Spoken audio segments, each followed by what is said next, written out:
Operasi Keselamatan Lalu Lintas 2026 dimulai serentak.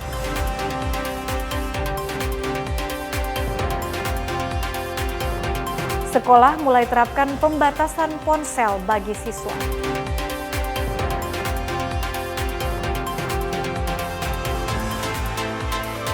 Kejurnas Pencak Silat Piala Kodam 23 Palakawirang.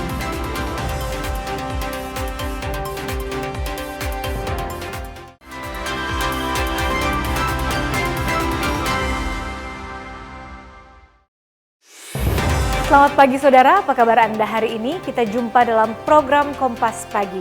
Selain 3 berita utama tadi, Anda juga bisa menikmati sejumlah informasi menarik lainnya yang dihimpun tim redaksi Kompas TV. Bersama saya Irama Toy, inilah Kompas Pagi selengkapnya, hanya di Kompas TV, independen, terpercaya.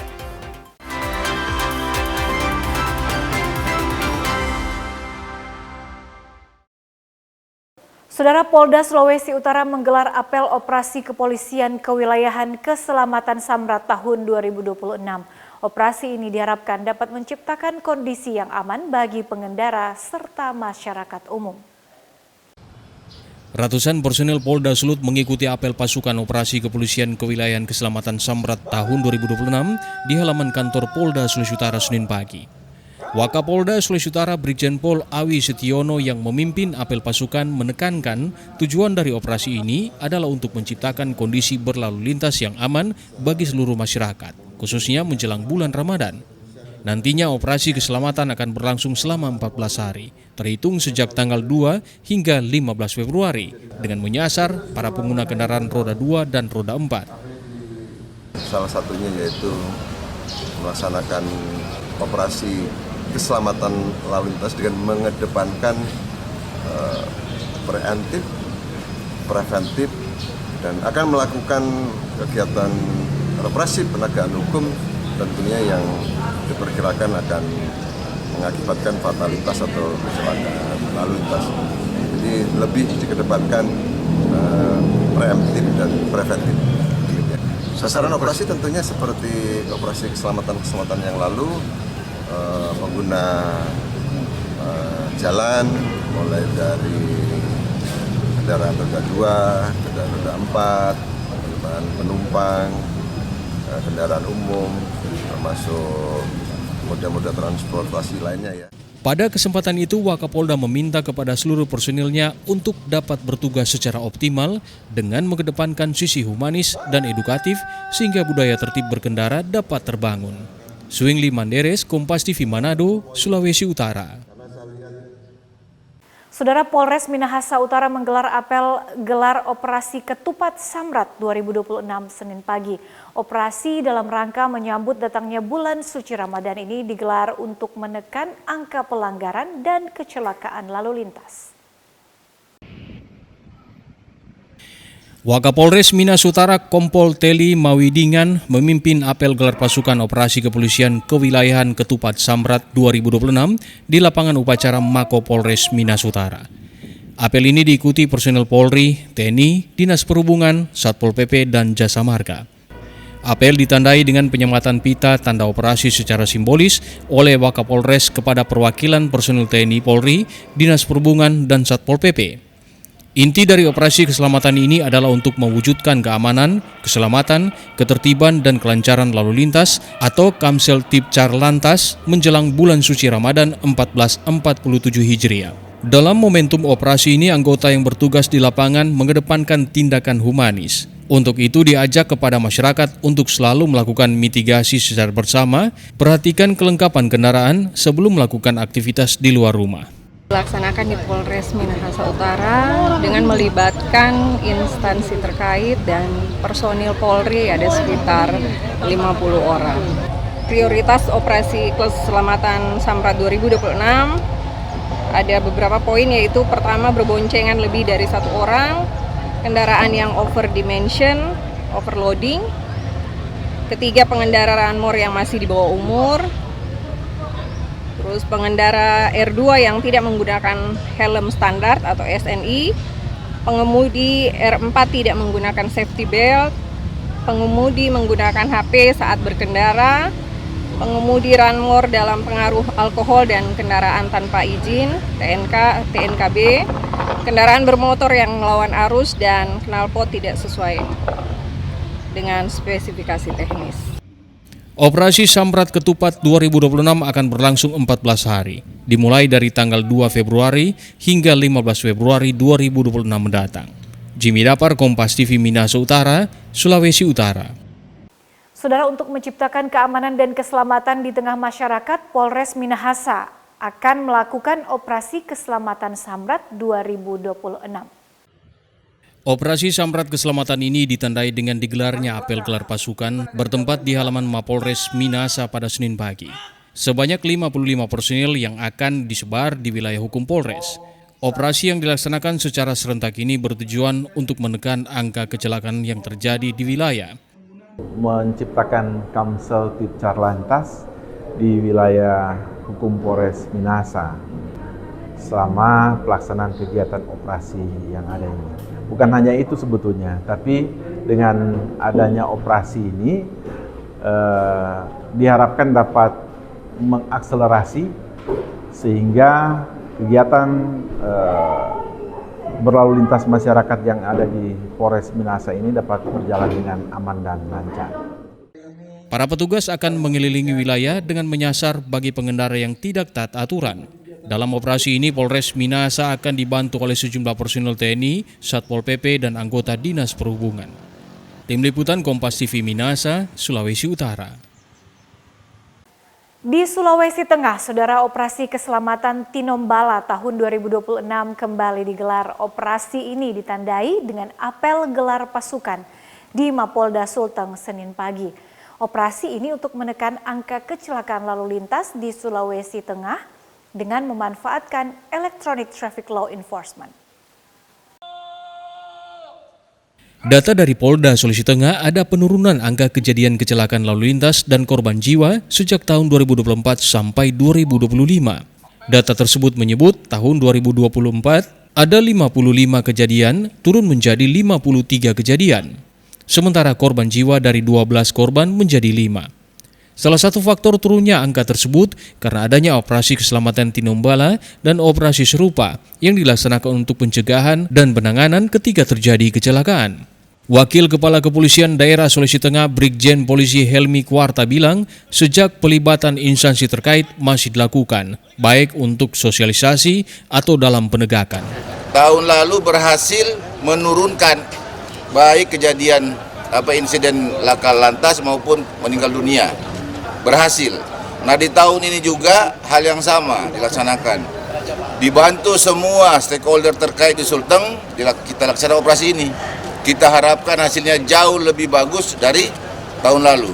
Dalam operasi ini total melibatkan 1.020 personel, dengan rincian 199 personel Ditlantas Polda Sulawesi Tengah dan 821 dari Polres jajaran.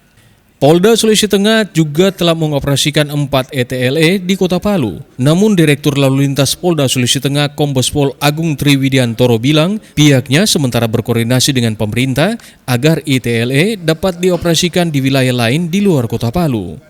Ada 4 Pak ya, kalau dilihat maksimal atau belum, yang jelas belum maksimal ya, karena ke depannya kita harapkan nanti peran serta dari masing-masing pemerintah daerah ya, karena nanti kita harapkan nantinya juga meminta kepada Bapak Gubernur ya untuk mungkin menginstruksikan para kepala daerah untuk ETLE ini dipasang di masing-masing daerah. Karena sekarang masih di Provinsi Sulteng ini cuma ada 4, itu pun hanya di Kota Palu. Meski masih terbatas, personel juga tetap menerapkan ETLE Mobile untuk memaksimalkan pelayanan publik dengan memanfaatkan transformasi digital. Alrim Talara, Kompas TV Palu, Sulawesi Tengah. Saudara, demi meningkatkan kedisiplinan masyarakat dalam berlalu lintas serta kesiapan personel jelang operasi ketupat, Ditlantas Polda Gorontalo melaksanakan apel gelar pasukan Operasi Keselamatan Otanaha 2026 Senin pagi. Polda Gorontalo menggelar apel pasukan Operasi Keselamatan Otanaha 2026 di halaman Mapolda Gorontalo. Dalam operasi ini, Polda Gorontalo mengerahkan sebanyak 341 personil gabungan yang akan disebar di sejumlah titik rawan pelanggaran dan kecelakaan lalu lintas di wilayah Gorontalo. Operasi ini dilaksanakan sebagai upaya menciptakan kondisi keamanan, keselamatan, ketertiban, dan kelancaran lalu lintas yang aman, nyaman, dan selamat menjelang pelaksanaan Operasi Ketupat 2026. Pelaksanaan operasi mengedepankan 3 pendekatan utama, yakni tindakan preemptif melalui edukasi dan himbauan kepada masyarakat, tindakan preventif dengan pengaturan serta penjagaan arus lalu lintas, hingga tindakan represif berupa penindakan terhadap pelanggaran yang berpotensi menyebabkan kecelakaan fatal. Jadi mulai hari ini tanggal 2 Februari kami akan melaksanakan kegiatan operasi keselamatan Kota Naha 2026 yang akan dilaksanakan sampai dengan tanggal 15 selama 14 hari. Jadi selama 14 hari ini kami melaksanakan kegiatan operasi keselamatan dengan tujuan yang pertama adalah menurunkan angka kecelakaan termasuk juga fatalitas korban meninggal dunia. Yang kedua meningkatkan kesadaran atau ketertiban masyarakat dalam berlalu lintas. Yang ketiga menciptakan Kamsel Tipcar Lantas, yaitu tujuan kami ya. Jadi dalam kegiatan ini kami melaksanakan kegiatan preemptif, preventif, dan represif. Preemptif dari kegiatan pinlu, sosialisasi, datang ke komunitas-komunitas, ke sekolah, edukasi melalui media sosial, media elektronik, termasuk juga tatap muka langsung. Kegiatan preventif melaksanakan kegiatan-kegiatan pengaturan, penjagaan, patroli di lokasi-lokasi rawan macet, rawan langgar. Dengan adanya Operasi Keselamatan Kota Naha 2026 ini, diharapkan kesadaran dan disiplin masyarakat dalam berlalu lintas semakin meningkat, sehingga dapat menekan angka pelanggaran dan kecelakaan, sekaligus menciptakan situasi lalu lintas yang tertib dan kondusif. Agus Tiar, Kompas TV, Gorontalo. Informasi satu toko elektronik terbakar di Jalan Pierre Tendean, Manado akan kami hadirkan usai jeda berikut. Tetaplah bersama kami.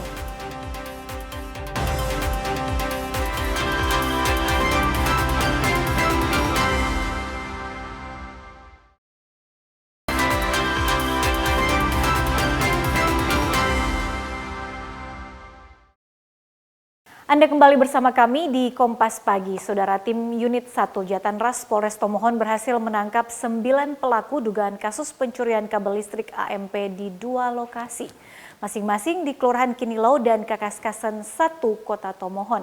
Saat ini ke-9 pelaku sudah diamankan di Mapolres Tomohon. Ke-9 terduga pelaku pencurian kabel listrik AMP hanya bisa bertunduk saat dibawa di ruang Unit 1 Mapolres Tomohon untuk dilakukan BAP. Menurut Kasat Reskrim Polres Tomohon Ibtu Royke Mantiri, mereka pertama kali melakukan aksi pencurian pada bulan Desember lalu dengan menggunakan sepeda motor. 9 terduga pelaku ini sudah dibagi tugas masing-masing dan mereka mengincar kabel listrik AMP warna hitam yang di dalamnya terdapat kawat terbuat dari tembaga. Setelah melakukan aksi pencurian, mereka menjualnya ke pengepul besi dengan harga Rp601.500. Polres Tomohon melakukan penyelidikan,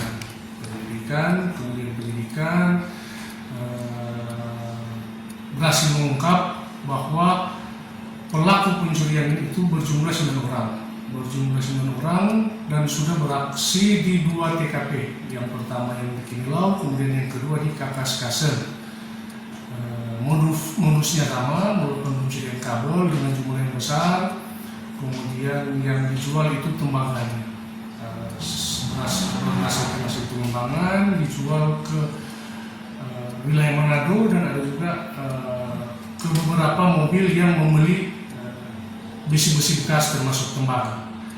Dan sekarang ke-9 tersangka itu sudah kami lakukan penahanan di Polres Tomohon. Apakah ada juga lokasi yang mereka lakukan pencurian selain di sini, Pak? Di wilayah Kakaskasen di Kinilau, apakah ada lokasi lain, Pak? Untuk sementara berdasarkan hasil pemeriksaan baru 2 TKP ini yang dilakukan pencurian dan masih dikembangkan apa masih ada TKP yang. Atas perbuatannya mereka dikenakan pasal 477 KUHP dengan ancaman hukuman 7 tahun penjara. Tim Liputan Kompas TV Tomohon, Sulawesi Utara. Saudara, Satuan Reserse Kriminal Satreskrim Polres Minahasa Utara menetapkan 6 orang tersangka kasus pemerkosaan di Kecamatan Likupang, Minahasa Utara. Setelah melakukan serangkaian pemeriksaan, Satreskrim Polres Minahasa Utara akhirnya menahan 6 orang tersangka, Dari 6 tersangka, 5 diantaranya merupakan anak di bawah umur. Sementara untuk 1 lainnya masih berstatus sebagai saksi. Jadi untuk kronologis kejadian, pada saat tanggal 27 Januari, tepatnya pukul 10 waktu Indonesia bagian timur, korban datang pesiar ke rumah salah satu pelaku dengan tujuan hanya untuk pesiar, bercengkrama, lalu kembali. Namun di dalam rumah pelaku memang sempat ada minum sama-sama, minuman beralkohol sama-sama, dan di saat korban ingin pulang ke rumahnya, salah satu pelaku sempat menarik korban dan memaksa korban untuk masuk dalam kamar. Dan dari 7 orang yang ada di lokasi, 6 merupakan pelaku dan 1 merupakan saksi mata. Untuk mempertanggungjawabkan perbuatannya, para tersangka dikenakan pasal 473 ayat 2 KUHP tahun 2023 tentang pemaksaan persetubuhan dan kekerasan dengan ancaman hukuman 12 tahun penjara. Jimmy Dapar, Kompas TV, Minahasa Utara, Sulawesi Utara. Saudara, sebuah toko elektronik di Kompleks Pertokoan Jalan Pertendean, Kota Manado terbakar Senin siang. 5 unit mobil pemadam kebakaran dikerahkan untuk memadamkan kobaran api. Sebanyak 5 mobil pemadam kebakaran dikerahkan untuk memadamkan api yang telah menghanguskan bagian dalam toko tersebut. Mekri Ropa, Komandan Peleton Bravo Damkar Manado menyebut proses pemadaman berjalan sulit akibat sulitnya akses masuk ke dalam toko. Meski begitu, Mekri memastikan tidak ada korban jiwa dalam peristiwa itu. Kesulitannya untuk itu akses masuk itu. Karena waktu kita masuk, asap sudah tebal. Korban jiwa ada nggak sih Pak? Untuk saat ini belum ada korban jiwa. Karena memang ketika kita masuk, memang pekerja keluar duluan. Oke.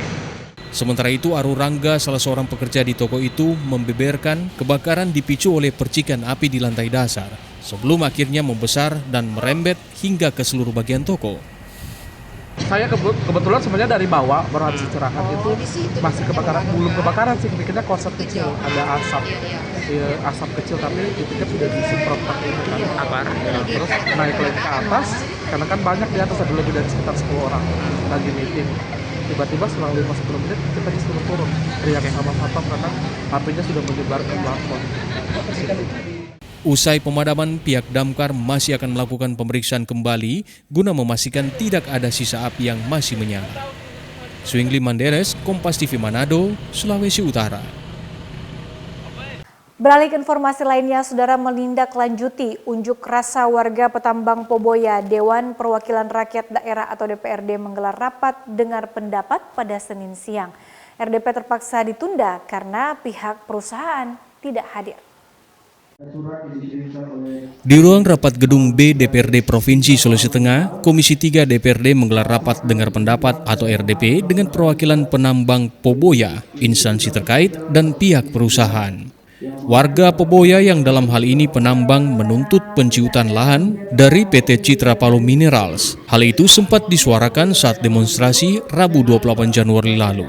Di ruang rapat itu selain anggota DPRD Komisi 3 dan perwakilan warga Poboya, hadir beberapa instansi terkait. Namun perwakilan perusahaan PT CPM tidak hadir. Ketua Komisi 3 Arnila akhirnya menunda rapat tersebut dan mengundang kembali pihak perusahaan. Hari ini belum hadir, nah kita tidak bisa mengambil suatu kesimpulan ketika mereka belum ada, karena yang punya hubungan antara perusahaan dan masyarakat. Kami tidak punya wewenang untuk memutuskan sesuatu yang bukan di luar ranah kami. Kami hanya memediasi saja. Seperti diketahui di Kelurahan Poboya ada perusahaan PT CPM yang telah beroperasi menambang emas. Namun di sisi lain ada sebagian warga Poboya juga ikut menambang. Para warga ini menuntut perusahaan melakukan penciutan lahan. Aldrim Talhara, Kompas TV Palu, Sulawesi Tengah. Saudara, informasi petani berharap warga kopra naik di harga yang sesuai akan kami hadirkan usai jeda. Tetaplah bersama kami.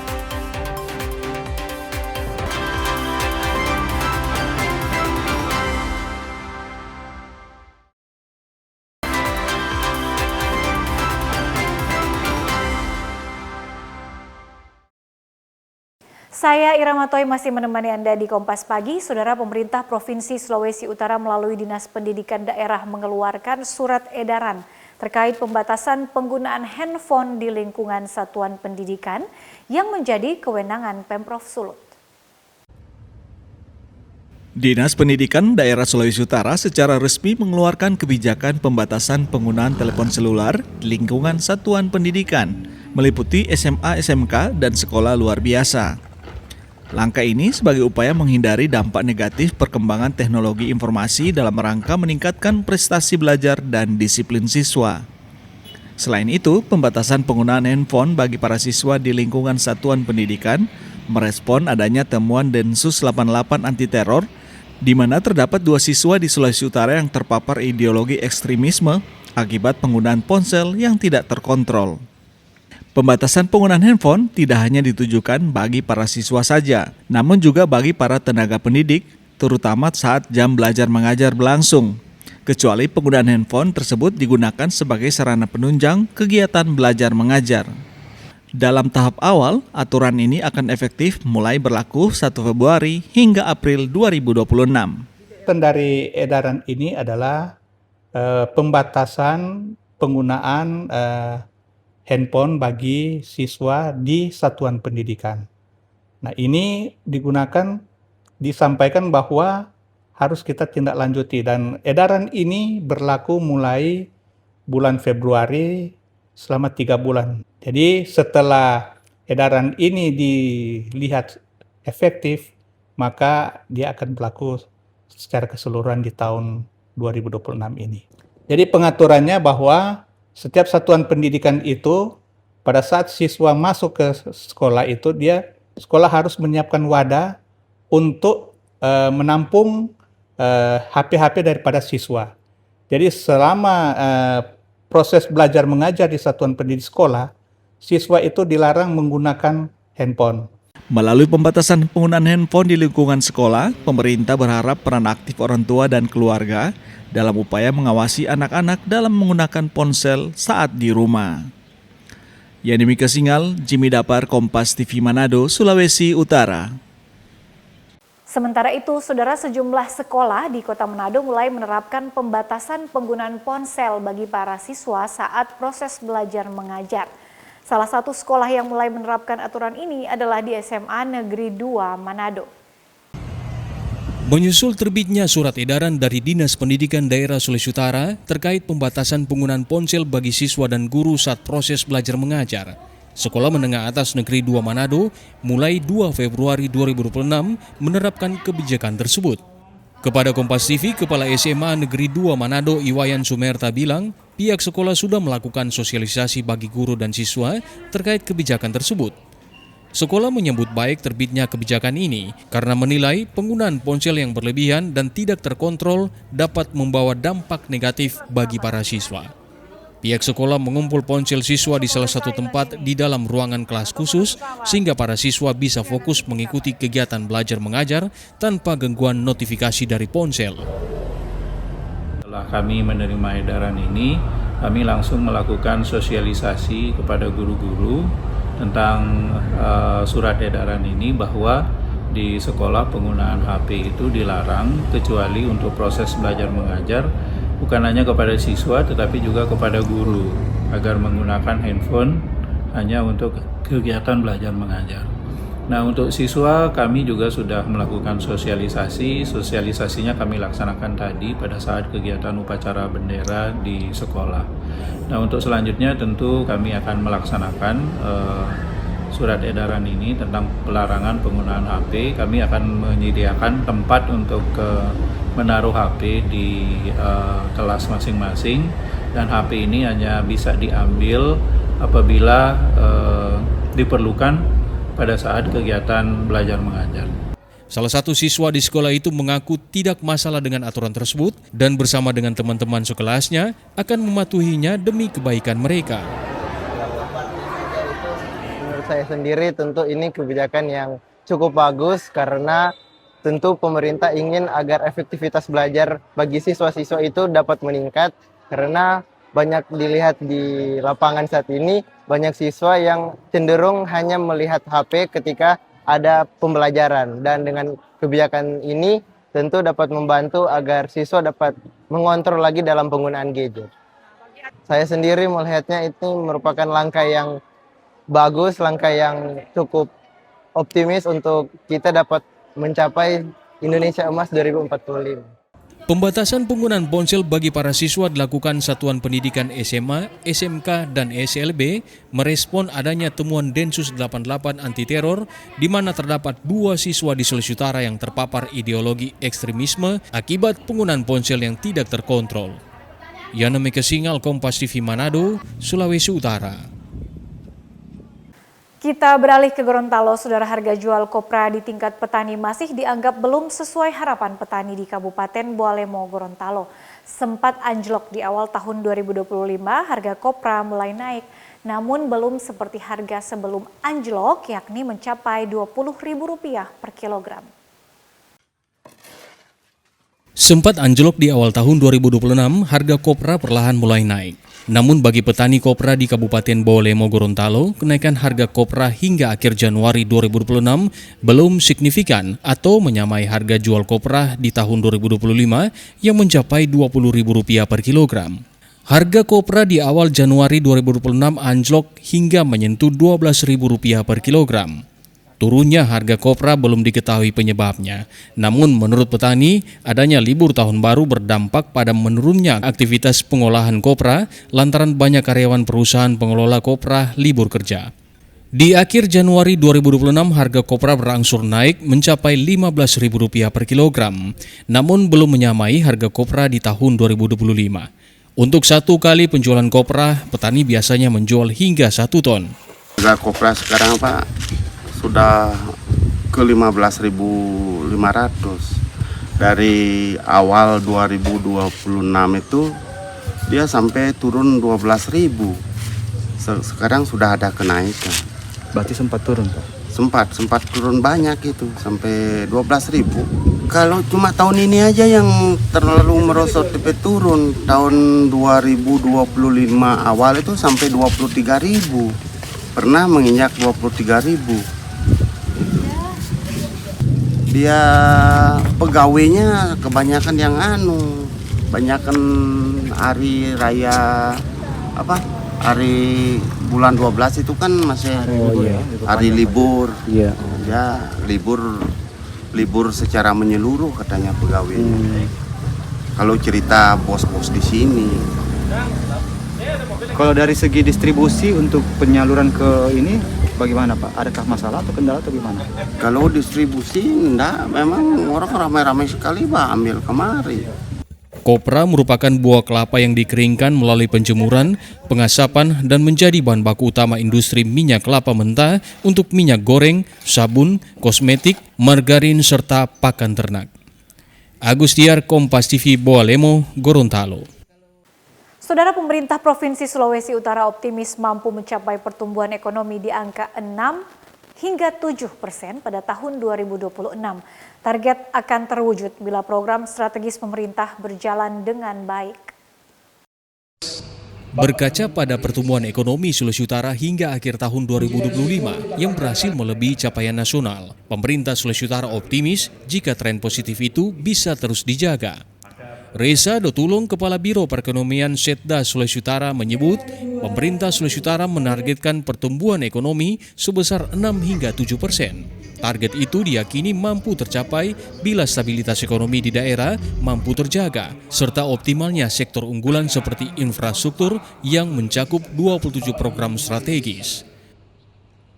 Memperhatikan perkembangan teknologi sebagai sumber utama untuk pertumbuhan. Makanya di dalam perkembangan teknologi atau pertumbuhan yang bersumber dari perkembangan teknologi, pemerintah betul-betul menyasar sektor infrastruktur. Sebagaimana kita tahu bersama, kita betul-betul menyiapkan pembangunan infrastruktur. Pak Gubernur, Mayor Jenderal TNI, Yodio Selvanus sebagai Purnawirawan betul-betul mengarahkan pemerintah provinsi, tim untuk melakukan percepatan di dalam pembangunan infrastruktur. Di situ sudah ada 27 program strategis pemerintah provinsi yang sementara kita godok, kita usulkan yang sudah kami sampaikan sebelumnya. Reza juga menegaskan pemerintah akan memastikan pengawasan terhadap program strategis itu berjalan dengan baik sehingga dapat berdampak pada ekonomi daerah. Suengli Manderes, Kompas TV Manado, Sulawesi Utara. Usai jeda kami akan hadirkan sejumlah informasi kejurnas pencaksilat Piala Kodam 23 Palakawira. Tetaplah bersama kami.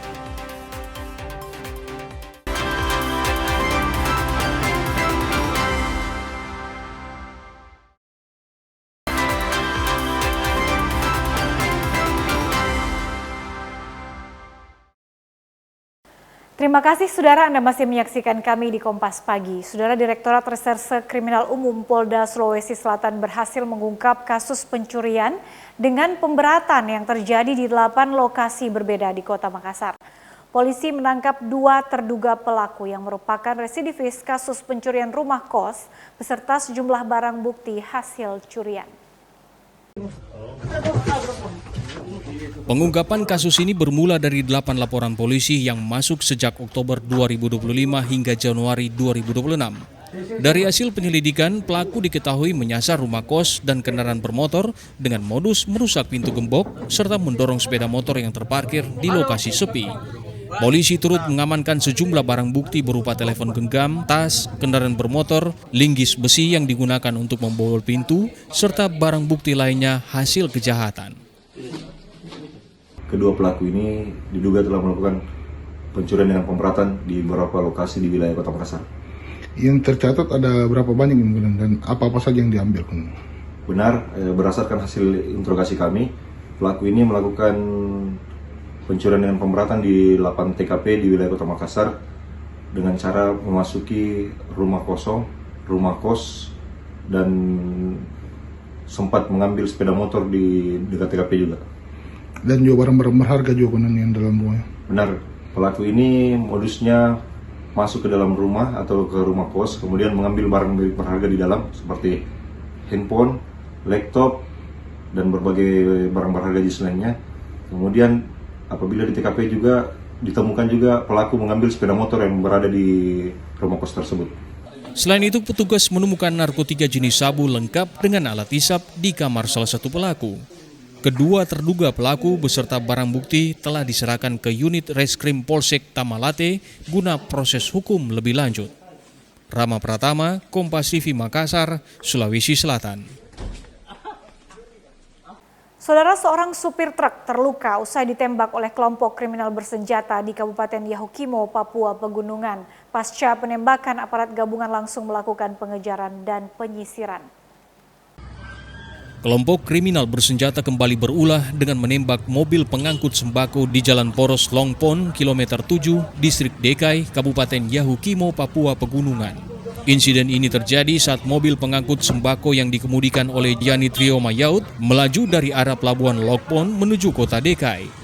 Namun dalam perjalanan, tepatnya di Jalan Poros Lokpon kilometer 7, korban ditembaki oleh kelompok kriminal bersenjata dari arah hutan. Akibat penembakan itu, sang sopir Jani Trio Mayut mengalami luka tembak di bagian lengan kanan. Meski mengalami luka tembak, namun korban terus melaju ke arah ibu kota Dekai demi menyelamatkan diri. Setibanya di kota Dekai, korban langsung dilarikan ke RSUD Dekai untuk mendapatkan penanganan intensif. Akibat tembakan yang dilakukan kelompok kriminal bersenjata menyebabkan truk yang dikemudikannya juga mengalami kerusakan dengan bekas lubang tembakan terlihat pada badan kendaraan. Pelaku penembakan diduga kuat dilakukan oleh kelompok kriminal bersenjata Kodam 16 Yahukimo yang selama ini aktif melakukan teror di Kabupaten Yahukimo. Pasca penembakan itu, personil gabungan dari Satgas Operasi Damai Kartens dan Polres Yahukimo langsung bergerak mengamankan tempat kejadian, melakukan penyisiran area, serta mengumpulkan barang bukti. Berdasarkan keterangan korban dan saksi, kejadian terjadi sekitar pukul 15.00 waktu Indonesia Timur, saat korban mengemudikan truk box dari arah Lokpon menuju kota Dekai. Setiba di sekitar jembatan kilometer 7, terdengar 5 kali suara tembakan dari arah sebelah kanan jalan, di mana setelah itu tembakan mengenai bagian lengan kanan atas korban. Dalam kondisi terluka, korban segera melanjutkan kendaraan menuju kota Dekai untuk menyelamatkan diri. Akibat aksi tersebut, korban mengalami luka tembak pada bagian lengan kanan atas dan telah mendapatkan penanganan medis di RSUD DKI. Kondisi korban dilaporkan sadar dan masih dalam perawatan intensif. Dalam kejadian tersebut, kendaraan truk bak milik korban juga mengalami kerusakan dengan ditemukannya bekas lubang tembakan pada bagian bodi kendaraan. Saksi melihat sejumlah orang bersenjata berada di sebelah kanan jalan sebelum melarikan diri ke arah hutan. Di lokasi kejadian, polisi menemukan beberapa selongsong amunisi yang diduga berkaitan dengan peristiwa penembakan tersebut. Vindi Rakmeni, Kompas TV, Jayapura, Papua. Keinfo lainnya, saudara, sambut Dewi Rejeki, umat Buddha di Kota Makassar menggelar Punahoma sebagai upaya memanggil Dewi Rejeki agar tahun baru bisa lebih baik. Umat juga membakar persembahan berupa makanan dan pakaian ke dalam api homa sebagai persembahan bagi Buddha dan Dewa-Dewi. Puja Homa dan upacara pembakaran api Homa dilakukan umat Buddha di Vihara Dharma Agung, Jalan Sungai Cerekan, Makassar, dipimpin oleh acara Hui Jun dari Taiwan, bersama-sama melaksanakan pembakaran api suci api Homa yang diyakini untuk memberikan persembahan ke Dewi Rejeki dan Buddha. Sebelum dibakar, persembahan diberkati lebih dahulu oleh acarya Hui Jun, didoakan untuk memanggil Dewi Rejeki hadir di Vihara. Api suci Homa dinyalakan setahun sekali. Persembahan dari umat berupa makanan, pakaian, bunga, dan buah-buahan lalu dibakar ke dalam api suci ini agar bisa sampai ke Dewa-Dewi dan Buddha. Umat memberikan persembahan kepada para dewa menjelang Hari Raya Imlek, khususnya ke Dewi Rejeki dengan harapan di tahun baru kuda api nantinya Dewi Rejeki akan datang dan memberikan rezeki berlimpah ke umat Buddha. Tahun ini adalah tahun kuda. Sudah menjadi satu kebiasaan di Vihara Dharma Agung dalam rangka penyambutan Hari Raya Imlek selalu kita adakan ritual api homa, di mana ritual api homa itu terdiri dua bagian. Salah satu bagian adalah mohon pemberkatan, yang satu adalah menyambut tahun Dewa Rejeki. Ritual yang kita persembahan, beberapa bahan persembahan antara lain itu makanan, ya baju, pakaian. Di mana api homa ini dengan adinata yaitu Bunda Yao Tse Cimu, Masang Yuchen. Artinya apa? Masang Yuchen adalah kita berharap Bunda Yao Tse Cimu memberikan segera kita kekayaan. Nah, diharapkan dengan kekayaan yang kita dapatkan dari bantuan dari pemberkatan dari para Buddha Bodhisattva sepanjang tahun ini, kita juga dapat berbagi kepada semua umat, dan itu yang kita paling prioritaskan. Selain pembakaran api Homa, umat juga mengikuti Punah Homa bersama acarya Hui Jun selama kurang lebih 3 jam. Ritual ini jadi awal dari rangkaian giat umat Buddha menyambut Hari Raya Imlek. Nila Rustam, Kompas TV, Makassar, Sulawesi Selatan. Kita ke informasi olahraga, saudara. Kejuaraan nasional pencaksilat militer Piala Pangdam 23 Palakawira resmi digelar Senin pagi. Kejuaraan ini menjadi ajang bergengsi bagi insan pencaksilat dari berbagai daerah di Indonesia. Kejurnas ini diikuti oleh 1.247 atlet dari 48 perguruan silat yang berasal dari 11 provinsi. Para atlet tersebut bertanding dalam semangat sportivitas dan persaudaraan. Pembukaan kejuaraan dilaksanakan secara resmi oleh Kepala Staf Kodam 23 Palakawira, Brigjen TNI Agus Sasmita. Dalam sambutannya, Kasdam menegaskan bahwa kejuaraan ini memiliki makna strategis bagi pembinaan olahraga pencaksilat. Melalui turnamen pencaksilat ini diharapkan dapat membentuk generasi muda yang tangguh secara fisik, kuat secara mental, serta berakhlak mulia, yang menjunjung tinggi nilai kejujuran dan rasa hormat, baik dalam maupun di luar arena pertandingan. Menurut Kasdam, Kejurnas ini tidak hanya bertujuan mencari dan melahirkan bakat baru untuk cabang olahraga pencaksilat, namun juga menjadi ajang silaturahmi antara atlet, perguruan, dan daerah.